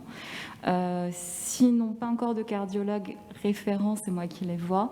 Si c'est moi qui gère toutes les alertes. Par contre, quand il faut voir le patient physiquement, parfois il est question d'avancer finalement le rendez-vous avec le collègue. Vous ne mettez pas les patients en insuffisance cardiaque à fraction d'éjection préservée, qui font souvent des tableaux droits? Il n'y en a pas beaucoup. En regardant les chiffres, il n'y en a pas beaucoup. Mais ils sont plus âgés souvent? Parce qu'ils sont plus âgés, qu'ils sont pas mis, qu'ils sont polypathologiques, qui sont sortis un peu du circuit, qui sont vus en médecine interne, en gériatrie, et qui parfois nous échappent. Il y a des services de cardiologie en France où on fait de la gériatrie, je pense, de plus en plus aussi. Quand même. On a pas mal de... c'est en train d'être mis en place, on est en train d'essayer de mettre en place les collaborations. On a tous des soucis d'effectifs, infirmiers, etc. Et voilà. Donc, en pratique, effectivement, les alertes, on les reçoit par mail ou par SMS. Ça a pas mal avancé parce qu'avant, on recevait un mail à n'importe quelle heure de la journée en fonction de l'alerte. Maintenant, on le reçoit à heure fixe tous les jours. L'infirmière regarde quand elle est là, quand elle n'est pas déplacée en réa pour le Covid ou quand elle n'est pas déplacée ailleurs parce que l'HDJ est fermé, regarde tous les jours. Et finalement, ça permet d'avoir un temps dédié. C'est elle qui contacte. Par rapport au dispositif de télésuivi des patients, il y en a plusieurs, je ne les connais pas tous, mais celui que vous utilisez, je crois que les alertes, c'est le lundi et le jeudi que les patients répondent au questionnaire. Exactement. Et par conséquent, les médecins savent que le lundi et le jeudi, s'il y a une alerte, c'est les jours où ils vont recueillir les alertes. Les alertes pouvant être les patients sont connectés de mémoire soit par email, soit par SMS, soit par téléphone, quand même pour les personnes âgées, ce qui ne les exclut pas de ce type de télésuivi. Effectivement. Ce qui n'est pas négligeable. Après, les patients ont la possibilité de répondre au questionnaire tous les jours. Donc, il peut y avoir des alertes tous les jours. Malheureusement, on ne peut pas anticiper comme ça. Je crois que vous n'avez pas de balance connectée. Il n'y a pas de balance connectée. Il a sa balance à lui. Il a sa balance à lui. Ils peuvent sinon leur fournir une balance pour ceux qui n'en ont pas. Oui. Il y a des gens qui soient bien connectés et équipés, ou alors sinon vous les aidez de temps en temps en leur donnant une balance, c'est ça? Exactement. Mais pas connecté, c'est pas une balance. Non, c'est pas connecté. Ils doivent remplir. Ok. De mémoire, il y a 30% des patients qui assurent la réponse au télésuivi par téléphone auprès d'une infirmière, que ce soit Chronic Care Connect, que ce soit Satellia. Enfin, il y a une propension de patients même qui a tendance à augmenter. Donc les patients qui sont branchés, qui sont numériques, ne sont pas les seuls candidats à ce type de solution. Et les personnes âgées sont tout à fait possibles à inclure. Exactement. Exactement. Dans la gestion des alertes, finalement, effectivement, il y a un certain nombre de fausses alertes. Et ce qui est important, effectivement, c'est que le support technique assure un pré-tri de ces alertes pour qu'on ne reçoive finalement que les alertes qui sont pertinentes et sur lesquelles on pourra faire quelque chose. Quand on regarde en détail, les vraies alertes, c'est 1 à 2 par patient et par an en moyenne. Surtout, des alertes de poids qu'on doit gérer. Comment on gère les alertes? Finalement, toutes les alertes ne débouchent pas à une consultation. C'est pour ça que j'arrive encore à m'en sortir à peu près correctement. On s'en sort beaucoup avec des demandes de biologie, des demandes de majoration des diurétiques et rapprochement d'une consultation qui était anticipée. Ce qui est étonnant et avant de commencer, ce dont on ne se doute pas, c'est qu'il y a moins de consultations non programmées en tout cas que prévues et il y a encore moins d'hospitalisations sauf pour certains types de patients, les syndromes cardio-rénaux et l'insuffisance cardiaque finalement terminale. J'ai une consultation qui est dédiée à l'insuffisance cardiaque, donc j'ai des plages de consultations qui sont réservées et pour l'instant j'arrive à me débrouiller pour caser à peu près tous les patients ou à rapprocher les consultations des collègues.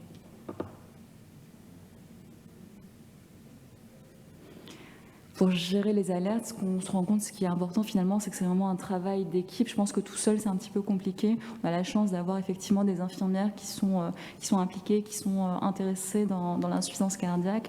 Et finalement, on se rend compte que ça demande peu de temps médical. Je pense que ça peut être un frein aux collègues et aux centres qui veulent se lancer finalement, c'est la peur d'être dépassés par les alertes. Et je pense qu'en dessous de 100 patients suivis, c'est gérable par une petite équipe. Au-delà, je pense qu'il faut effectivement une anticipation et une organisation.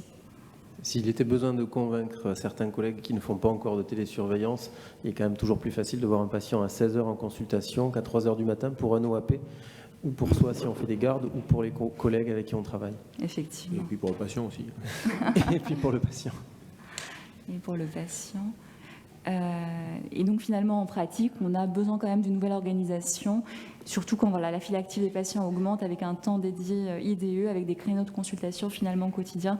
Là, c'est vrai qu'on commence à avoir un certain nombre de patients et je pense qu'on aura besoin d'avoir effectivement des créneaux et que je vais avoir besoin de demander de l'aide aux collègues.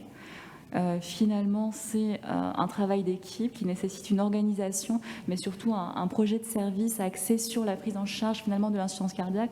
Je pense qu'on ne peut pas monter ce projet un peu tout seul dans son coin. Il faut qu'il y ait une vraie volonté du service de s'impliquer dans la prise en charge de l'insuffisance cardiaque. Et finalement, on arrive au résultat, on arrive à la satisfaction des patients. Il y a quand même beaucoup de patients qui disent merci. Et ça devient finalement un outil de coordination, parce qu'au début, je n'étais pas en hôpital de jour, pendant un an, j'ai fait l'USIC. Donc c'est vrai que je ne connaissais pas tous les patients et ça m'a permis de coordonner la prise en charge et le parcours de ces patients finalement à distance. J'ai laissé, alors ma présentation est volontairement un petit peu plus courte, pas mal de temps pour des questions. Est-ce qu'il y a des questions autour de la table ou dans le public ? Je vais passer le micro. Moi, je trouve que déjà, vous êtes courageuse parce que vous êtes comme dans un service de l'assistance publique, si je ne dis pas de bêtises. Exactement. Et que je trouve que c'est un peu présenter le problème à l'envers. Vous finissez dans votre conclusion en disant que c'est un projet de service. Moi, je l'aurais mis dans le début. C'est vous qui avez pris l'initiative. Alors, c'est un collègue qui est maintenant à la retraite qui a commencé le projet. Et moi, je l'ai repris pendant la crise Covid. Parce que ce qu'on a fait dans d'autres centres hospitaliers, entre autres dans les centres du CNCH, on est parti sur des projets de service pour les mettre en place parce que vous avez été vraiment très courageuse. Vous avez fait tout ça toute seule dans le contexte du Covid et vous finissez en disant quand même ça serait bien comme projet de service. Moi je pense que ça serait mieux que ça soit vraiment. Ça a été prévu en amont. Alors, nous on a fait à Chartres, ça a été fait au départ. Nous je suis à l'Institut Montsouris et même dans d'autres hôpitaux où j'ai vu ça. Mais alors à Cochin là c'est incroyable. Vous avez été courageuse de le faire, mais ça serait pas mal que ça devienne plus institutionnel dans votre structure, qui est quand même une grosse structure d'assurance cardiaque. Le souci, oui, voilà, c'est toujours le souci de la paix, c'est finalement, est-ce qu'ils vont croire en Je crois qu'il faut, pour défendre un tout petit peu Malika, je pense que tout ne roule pas aussi bien que sur l'autoroute de Chartres ou de Montsouris. Il y a beaucoup de centres où il y a des médecins, il faut le dire, n'ont pas envie de prendre en charge ça, n'ont pas envie de mettre ça, n'ont pas envie d'être ennuyés, pour être poli, avec des alertes et des volontaires comme Malika, bravo d'avoir lancé ça, de convaincre. Il y a un bénéfice pour les patients et je me doute que vous allez convaincre parce que c'est très bien de l'avoir lancé. Maintenant, il va falloir accrocher des gens avec vous, bien sûr. Merci. On a des petits soucis aussi, j'allais dire, effectivement, quand il faut lancer des projets à l'AP, il faut être suivi. C'est un peu plus compliqué, même l'HDJ, quand il a été créé, ça a été plutôt une décision des collègues, puis après l'administration qui l'a repris, qui a vu que c'était finalement assez rentable. Et maintenant, Oui, mais vous avez raison. On a tous ce problème. On dit on veut démarrer la télésurveillance. Ils nous disent il faut 80 malades. Vous en avez combien pour l'instant ? Zéro, forcément, on n'a pas commencé. Alors on fait comment ? Commencer, débrouillez-vous avec les moyens du bord. Et puis au bout d'un an, ou de 2 ans, on a les malades. Et là on nous dit mais vous avez réussi à le faire sans moyens supplémentaires. Donc comment on fait ? Donc continuez comme ça. C'est exactement ça. Et là, on range le smartphone dans la poche, on supprime les notifications et parfois on ne renouvelle pas. Donc voilà. On a besoin d'administration, on a besoin d'une volonté de service, d'un chef de service qui appuie, qui insiste pour lancer ces projets innovants. Je note on a des invités, des orateurs aujourd'hui très féminines. On a dépassé la parité. J'en suis très fier. C'est peut-être la seule session du CNCH. Donc la conduite du changement, ça ne vous fait pas peur. Et donc on va continuer. Bien, on va enchaîner avec l'autre volet qui est donc la télésurveillance des prothèses et l'expérience de l'Institut Jacques Cartier à Massy. Donc Fiorella Salerno, c'est à vous. Merci pour l'invitation. Je suis ravie moi aujourd'hui de vous parler de télécardiologie, donc des patients implantés de prothèses cardiaques. Donc télécardiologie, c'est quoi ? C'est une technologie qui va nous permettre de suivre à distance les patients porteurs de défibrillateurs pacemaker et holter sous-cutané. Je vous détaillerai un petit peu après comment ça fonctionne exactement. Là, je voulais d'abord juste vous faire un petit point d'historique quand même sur cette belle innovation technologique. Ça a commencé en 2005 avec un constructeur qui a vraiment été pionnier pour la télécardiologie, et petit à petit, on a 5 constructeurs en PaceDef, donc les 4 autres s'y sont mis. Entre 2005 et 2015, on a eu pas mal d'études qui ont permis de valider la sécurité et l'efficacité de cette technologie, pour arriver en 2015 à son inscription dans les recommandations de nos sociétés savantes. Et 2017, nouvelle date charnière, le programme ETAP, qui a permis une très grande accélération de la télécardiologie. Je voulais vous présenter 2 belles études. La première, c'est Trust 2010. C'est une étude qui a regardé la télécardiologie chez les porteurs de défibrillateurs, qui en premier lieu a clairement démontré sa sécurité, puisque on avait un taux de morbidité équivalent dans les 2 groupes, suivi conventionnel et suivi en télécardiologie, mais avec 2 avantages nets: une détection plus précoce des arythmies ventriculaires, et ça chez les porteurs de DEF c'est très important, un gain d'une 30aine de jours, et en fait dans la vraie vie même plus, parce que dans Trust, les patients étaient vus en consultation physique tous les 3 mois, alors que dans la réalité, dans la vraie vie, si on arrive déjà à les voir tous les 6 mois, on est content. Et tout ça en réduisant le suivi, ce qui permettait vraiment de libérer du temps médical pour des activités autres à valeur ajoutée, mais sans pour autant perdre l'observance, puisqu'en fait, les patients, ils ont leur transmetteur chez eux, donc ça leur rappelle que oui, ils ont un PACE, un DEF, et qu'il faut qu'ils n'oublient pas leur suivi. Et Trust a permis de montrer aussi qu'en fait, 88% des événements chez ces patients porteurs de prothèses pouvaient être complètement gérés à distance. La deuxième étude, c'est Compass, on est en 2012, et celle-ci, elle s'est intéressée à la télécardiologie, cette fois-ci chez les porteurs de pacemaker. Là aussi, on valide la sécurité, le même taux de survie dans les 2 groupes. Là aussi, on montre qu'on va anticiper les événements, et chez les patients porteurs de prothèses, ça va être surtout les arythmies atriales pour les porteurs de pacemaker. On anticipe de 117 jours, ce qui va permettre de vraiment réduire les hospitalisations, et pour effort rapide, décompensation cardiaque, et pour AVC. Et là aussi, on va gagner en termes de moins de suivi, ou en tout cas des patients qui viennent à l'hôpital que lorsque c'est vraiment nécessaire, et pas juste pour un petit contrôle, tout va bien. On les a fait déplacer pour pas grand-chose au final. Une autre étude intéressante dans la télécardiologie, on s'intéresse cette fois-ci plutôt aux coûts économiques. Et grâce à la télécardiologie, on a des économies de 257 € par patient par an. Et si on rajoute le prix du défibrillateur, on a même une économie de 494 €, ne serait-ce que parce que grâce à la technologie, on va limiter le nombre de chocs inappropriés. On va avoir une batterie de défibrillateurs qui va durer plus longtemps. Ce qui fait que si on regarde la grille d'évaluation de la HAS, on est dans un segment complètement favorable, avec une innovation qui est à la fois moins coûteuse et plus efficace, et c'est suffisamment rare pour que ça soit souligné. Ce qui nous amène en 2015, où la télécardiologie, du coup, apparaît dans nos recommandations de sociétés savantes. Là, c'est les recommandations de la HRS. C'est des recommandations fortes, c'est de la classe 1A. Tous les patients porteurs de prothèses cardiaques doivent se voir proposer un suivi à distance dans la stratégie de suivi classique désormais. Comment ça fonctionne? Vous voyez ici donc les différents transmetteurs en fonction des constructeurs. Donc voilà, ils n'ont pas tous la même forme, ils sont plus ou moins gros. Ça, c'est le transmetteur qui est remis au patient. Donc, chez nous, c'est des infirmières de télécardiologie qui voient le patient après l'implantation, qui remettent le transmetteur et qui leur expliquent qu'il faut le brancher dans leur chambre, sur leur table de chevet, puisque c'est la nuit que le transmetteur va ouvrir une bande passante, que transmetteur et prothèse cardiaque se reconnaissent, et que ça va récupérer toutes les informations techniques de l'appareil et aussi toutes les informations de rythme. Donc, on explique bien aux patients que ce n'est pas du temps réel, que ce n'est pas un système d'urgence, mais que c'est une surveillance bien plus forte qu'un suivi classique en présentiel.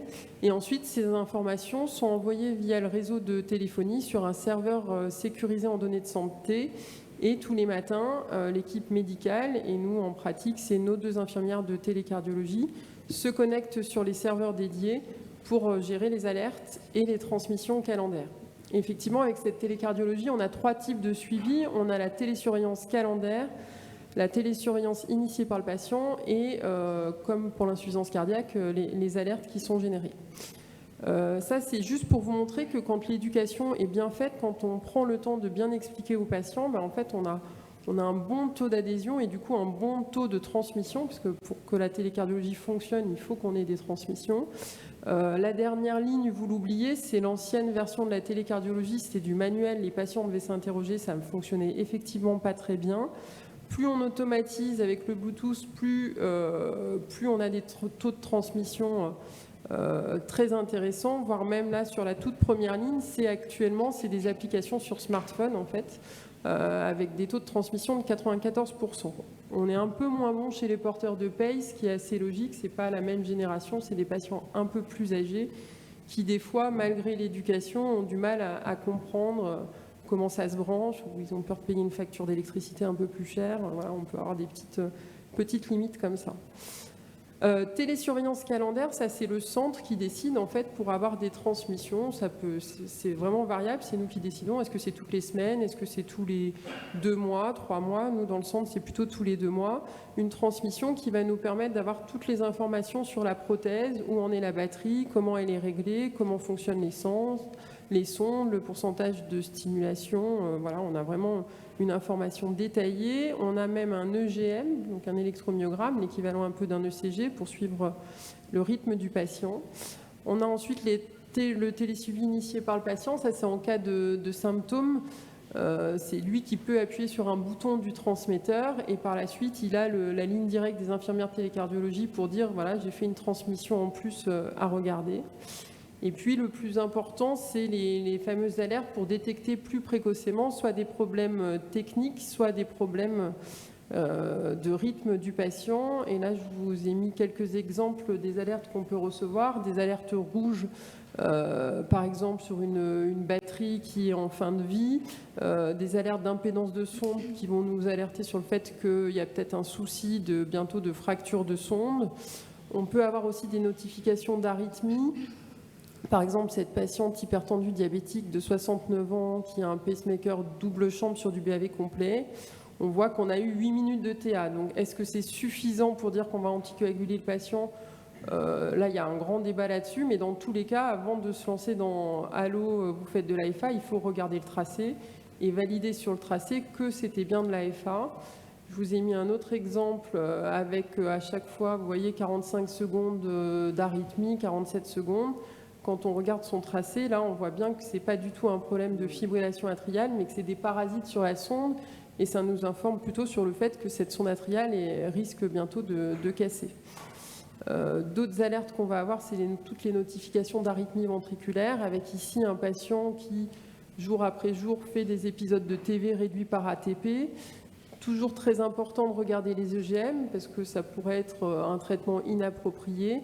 En l'occurrence, là, vous voyez bien que sur le canal ventriculaire, on a plus de battements qu'il y a une vraie dissociation VA, donc il n'y a pas de doute sur le fait que ce patient fasse de la TV. Et à côté, une alerte rouge pour des chocs. Donc ça, malgré la télécardiologie, c'est des choses qu'on ne peut pas forcément empêcher. 46 chocs pour un patient sur du bruit sur une sonde ventriculaire. Alors bien sûr que le but de la télécardiologie, c'est d'éviter ça, mais des fois les sondes cassent tellement vite qu'on n'a même pas de montée d'impédance pour empêcher ça. Alors il y a plusieurs exemples, je vais peut-être passer vite parce que j'ai plus trop de temps et j'avance rapidement. Ça c'était pour montrer aussi la télécardiologie chez les porteurs de Holter sous-cutané, donc on l'utilise vraiment partout. Juste quelques mots très rapides sur le programme ETAP, parce que c'est un énorme accélérateur de la télécardiologie, publié en 2017, qui a ouvert en fait cette télécardiologie à tous les centres pour les porteurs de PACE et de DEF en ALD, et qui a permis en fait d'avoir enfin cette télécardiologie reconnue comme un acte médical avec une tarification. Cette tarification, elle est importante. Pourquoi? Parce qu'avec ce forfait, en fait, c'est comme ça que derrière, on peut mettre des moyens humains, parce que tout ce suivi est forcément très chronophage. Et donc, nous, on a pu, grâce à ça, avoir 2 salariés, 2 infirmières de télécardiologie. Le deuxième accélérateur, c'est comme pour l'insuffisance cardiaque, c'est cette pandémie Covid, où on voit bien qu'entre 2019 et 2020, sur ces 2 graphes, il y a beaucoup plus de boîtiers de télécardiologie qui ont été remis parce que nos sociétés nous l'ont demandé, mais parce que nous, en tant que médecins, ça paraissait absolument pas logique en temps de Covid de faire venir des patients âgés à l'hôpital pour un contrôle de prothèse. Donc éviter de venir à l'hôpital, c'était plus qu'essentiel. Et voilà, dernière slide pour l'organisation chez nous. On remet la télécardiologie à tout le monde. PACE, DEF, Holter sous-cutané, c'est une technologie en laquelle on croit vraiment. On a la chance d'avoir pu salarier 2 infirmières, donc en fait, au niveau médical, nous, ça ne nous amène pas tant de travail que ça. Avant les autres infirmières, c'est moi qui gérais beaucoup et je confirme, c'est l'enfer quand il n'y a qu'un médecin dessus. Mais voilà, elle gère l'éducation patient, elle gère les alertes, on a des algorithmes, des organigrammes pour la gestion des alertes. Il y a bien sûr les 7 rythmologues de l'équipe qui sont là au quotidien avec elle, en backup si besoin, mais c'est vraiment une gestion principalement par nos infirmières de télécardiologie. Il y en a une qui vient de passer le DU de télécardiologie et c'est génial de les voir évoluer là-dedans. Voilà, donc c'est quelque chose qui marche très bien et qui améliore vraiment le suivi des porteurs de prothèses cardiaques. Je pense qu'en dans le monde de la rythmologie, on en est tous convaincus. Il y a juste une problématique des non-transmissions et ça, c'est aussi beaucoup de temps et savoir qui doit gérer ces patients qui ne transmettent pas et qui ne sont pas vraiment suivis. Et puis le remboursement aussi pour les holters sous-cutanés, parce que pour l'instant, ce n'est pas reconnu comme... on n'a pas de tarification là-dessus, alors que ça génère aussi beaucoup d'alertes. Merci beaucoup. Merci beaucoup pour cette présentation. Est-ce qu'il y a des questions dans la salle sur ce sujet, la télésurveillance des prothèses? Je voudrais vous demander, vous avez 2 équivalents temps plein, c'est pour combien de patients suivis? On en a 2500 actuellement. 2500. Vous avez un outil de la plateforme multi-constructeur? Non, vous l'avez pas. Donc c'est. Non, c'est que on a réfléchi à l'intérêt parce que le forfait de cette plateforme qui permet un pré-tri, on a préféré mettre l'argent dans des moyens humains puisqu'elles font aussi l'éducation, etc., que le pré-tri d'alerte. Mais ça peut quand même se discuter parce que ça fait gagner du temps humain aussi. Oui, tout à fait. Après, ça va être la question, parce que normalement, ils nous disent que dans l'année, on aura le remboursement sur les holters sous-cutanés. Ça va être 3e infirmière ou outil qui trie un peu toutes les fausses alertes, effectivement. D'accord. Ça veut dire qu'elles se connectent systématiquement sur les différents constructeurs? Oui, mais après, elles savent aller très bien sur chacune des plateformes. Mais c'est sûr que la 2e infirmière est arrivée cette année, le temps d'apprentissage est un peu plus long et c'est ça la difficulté. Il y a 5 constructeurs, c'est pas le même transmetteur, c'est pas les mêmes alertes en fonction des constructeurs, donc il y a vraiment une courbe d'apprentissage. C'est 2 temps plein et elles ne font que ça? Elles ne font que ça par contre. J'ai 2 temps plein? 2 temps plein. D'accord, c'est juste pour savoir. Oui, c'est très bien. Merci, on a fait une bonne overview du sujet et puis donc on va enchaîner. Vous avez des questions? Non. Allez, merci Fiorella. On va continuer donc avec Victoria Ouazana de Mondor, c'est ça? C'est ça. Ouais, vous allez nous parler des casques de réalité virtuelle et de la manière dont vous les intégrez dans votre quotidien. Bonjour, je suis cardiologue au CHU Henri Mondor et à l'hôpital de Villeneuve-Saint-Georges. Donc j'ai le plaisir, si vous voulez bien afficher mon PowerPoint, de vous présenter. Excusez-moi, je suis mauvais là. J'étais ébloui par votre rayonnement.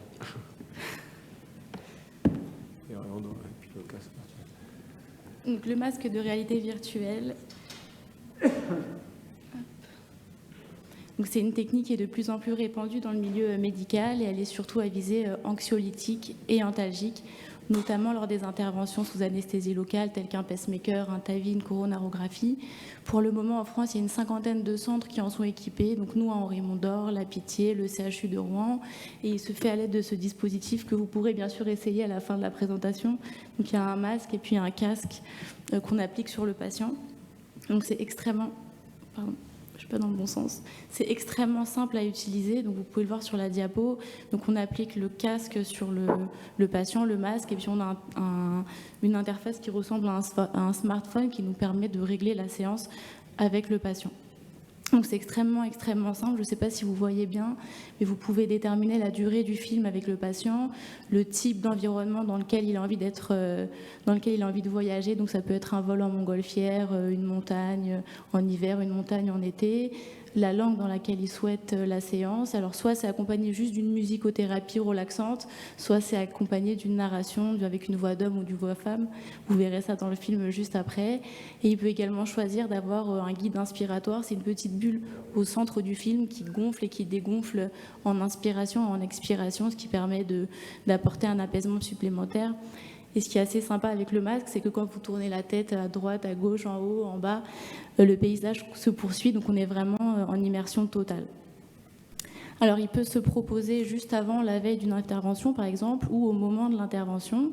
Donc vous allez voir 2 films juste après, un film donc qu'on passe au moment d'une intervention, et puis après un film qui permet d'expliquer au patient l'ensemble de son hospitalisation, donc du début de son hospitalisation au bloc opératoire, et puis ensuite à sa sortie du bloc opératoire, et ce qui permet d'anticiper un petit peu l'ensemble des étapes. Donc ne vous endormez pas. J'aimerais que vous vous concentriez sur ce qui se passe à l'intérieur de vous. Ne pensez à rien en particulier. Profitez juste du paysage.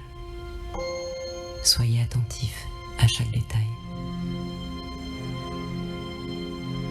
Vous pourriez en même temps prendre plaisir à écouter votre respiration, à ressentir agréablement l'air entrer et sortir de vos poumons.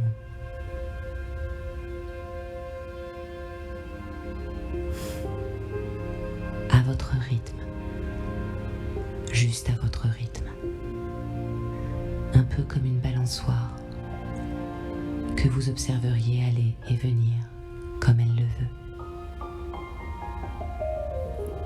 Et vous pourriez éprouver à nouveau toutes les sensations, les sons, les impressions qui accompagnent le fait d'être profondément relaxé. Voilà, donc ça c'est un premier film très relaxant. Et le prochain, un autre film qui explique aux patients le déroulé de l'hospitalisation, la manière de poser un pacemaker et tout ça. Le cardiologue va vous recevoir dans son bureau. Votre intervention aura lieu dans quelques jours. Il va vous expliquer le plus simplement possible les différentes étapes de votre hospitalisation. Voici à présent une vidéo très succincte qui va vous expliquer en quoi consiste cette procédure. Après vérification, pour évaluer votre rythme cardiaque, il a été décidé de vous implanter un stimulateur cardiaque pour restaurer le rythme cardiaque naturel. C'est enfin le grand jour. Vous avez rendez-vous dans le centre de soins où exerce votre médecin. Vous êtes attendu par toute une équipe qui va vous accompagner pendant ce séjour pour votre plus grand confort. Vous êtes maintenant dans la salle où tout est mis en œuvre pour que vous soyez confortablement installé. Le retour dans la chambre est un moment très agréable et vous pourrez récupérer tranquillement.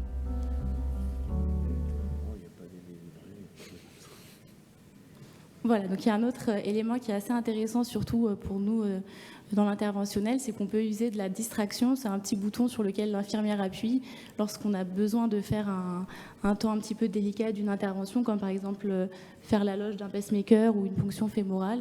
Donc avec la distraction, le patient perçoit un feu d'artifice en plein milieu du film, et donc on le distrait complètement de ce moment un peu désagréable. Donc ça se passe plutôt bien.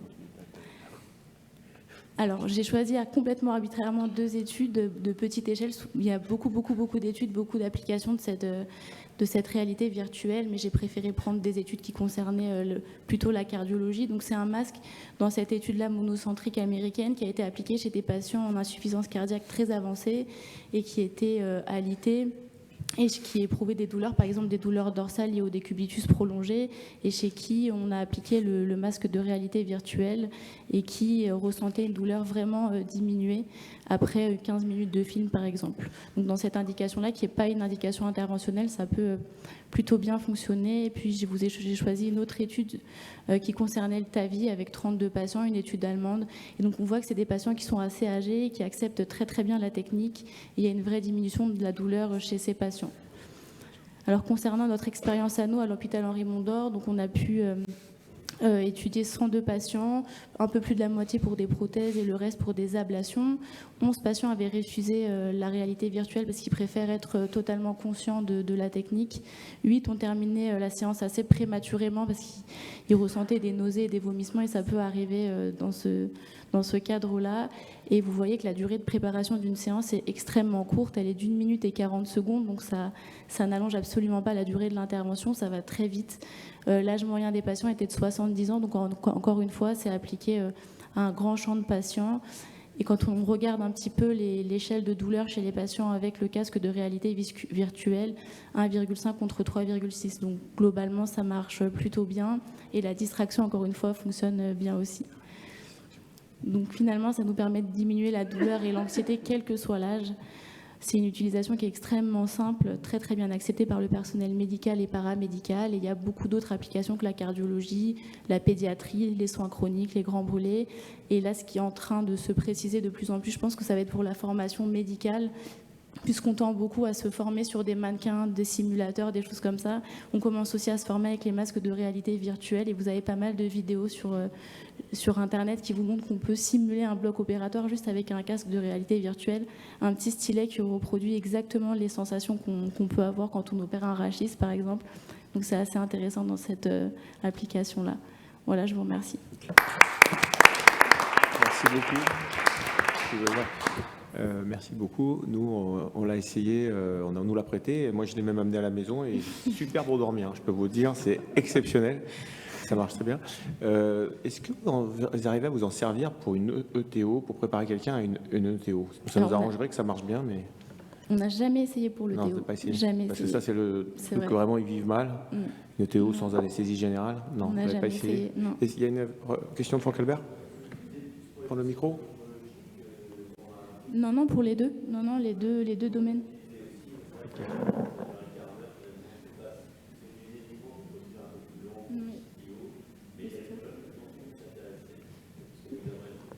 On n'a pas entendu la question. Je ne sais pas, tu peux la dire, non? Franck disait que les procédures... Franck disait que les procédures de cardio interventionnelles souvent duraient 15 minutes et se demandait donc l'utiliser peu dans ce cadre-là, sauf les CTO. Ceci dit, toute coronarographie génère du stress à un patient, et même si l'examen ne dure pas très longtemps, on peut se soucier aussi de son bien-être pendant. Donc bien sûr, ça nécessite, et surtout quand on fait beaucoup d'examens dans une journée, ça complique la tâche.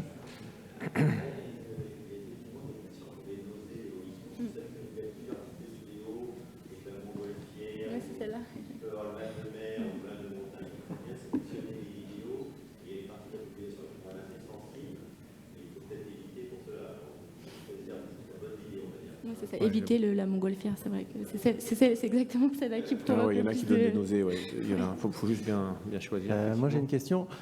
Lorsqu'on a quand même quelques refus, alors probablement pour des raisons d'organisation et de fonctionnement interne avec le casque, de patients qui disent non, je veux pas le casque des réalités virtuelles parce que je veux garder le contact avec vous et je veux que si je ressens quelque chose de désagréable, je puisse pouvoir vous aider. Enfin, ils ont ce sentiment de pouvoir nous aider. Bon, ce qui est pas cool. Alors, je pense que le problème, c'est qu'aujourd'hui, on est sans doute assez tous convaincus que c'est un outil génial. Simplement, on dit « OK, banco », on en prend un, on le met dans son cath-lab ou dans son hôpital, on délègue cette activité, encore une fois, sans forcément trop impliquer les paramètres dans ce choix-là, et puis débrouillez-vous. Et en fait, le casque, parfois, il est sous-utilisé. Alors, il n'est pas cher s'il est souvent utilisé, il est cher si on l'utilise assez peu. Et le langage de communication du personnel et la conviction du personnel lorsqu'ils vont présenter l'objet, je pense qu'il faut qu'il soit relativement positif. Et certaines infirmières peut-être donnent ça comme ça. Donc, il y a peut-être une formation à faire entre le choix des médecins et l'usage au quotidien. Qu'en pensez-vous? Vous l'avez fait, ça, auprès de vos infirmières? Alors, je vous avoue que c'est vrai que nous, notre équipe l'a accepté facilement parce que comme on a de la chance d'avoir, je pense, j'imagine comme beaucoup, mais des infirmiers qui sont très attentifs à l'anxiété des patients, et comme c'est quelque chose qui ils sont très familiers, c'est très simple à apprendre, finalement, ils le proposent assez systématiquement, honnêtement. On n'a pas d'oubli. Dès lors que c'est sous anesthésie locale, ils le proposent. La durée de la batterie, c'est combien? Alors, c'est 5 heures de film en continu. D'accord. Vous le mettez à l'arrivée du cath lab ou vous le mettez en chambre au moment où le patient part? Alors, on le met la veille. Ça fonctionne bien, ça les détend bien. La veille. Soit le film explicatif sur la procédure, soit le film de la montgolfière. Et le jour même, au cath lab, quand ils sont installés en décubitus dorsal, on commence par ça. Bien, on va conclure avec l'intervention de Franck Albert qui va conclure le congrès quand même. Franck Albert qui est le président, on lui laisse la place. Évidemment, c'est une surprise, on n'avait pas prévu, on ne l'avait pas prévenu. Alors, juste avant de te passer le micro, Jérôme avait une suggestion, c'était pour calmer la douleur. Souvenez tous du film des Bronzés, mais je laisse les plus de 40 ans se souvenir de ce moment. En tout cas, merci à tous, parce que vous étiez 650 inscrits. Je n'ai pas encore le nombre de connexions sur le congrès digital, parce que toutes les sessions étaient en live. Et donc, pour vous donner un exemple, l'année dernière, on avait eu 9000 connexions pendant la période Covid. Donc, 650 en présentiel, plus un certain nombre de connexions, c'est un beau congrès. Merci à toute la technique, parce que faire du live en direct, plus du présentiel, c'était quand même un peu innovant. Et je vous avoue qu'on était un peu stressés quand même. Et donc, je veux remercier tout le comité d'organisation. Merci à l'équipe d'Ouverture TV, je crois qu'elle a fait un travail remarquable, et puis à Europa. Merci aux 27 partenaires qui nous ont soutenus. Et on vous donne rendez-vous l'année prochaine, ce sera le 24 novembre 2022. Et on espère qu'on sera 1000 participants l'année prochaine. Oui, alors les replays, donc déjà vous aurez les replays, je pense, dès lundi pour les sessions, on va dire, de groupe ou les sessions simplement sponsorisées par des partenaires. Par contre, pour les sessions, les sympos, on va dire, des laboratoires ou les ateliers de certains laboratoires, la vidéo est revue par leur juridique. Et en fonction de ce que nous dit le juridique de leur laboratoire, il y aura aussi des replays qui sont probablement jusqu'au 31 décembre 2021. Voilà, merci à tous et puis bon week-end.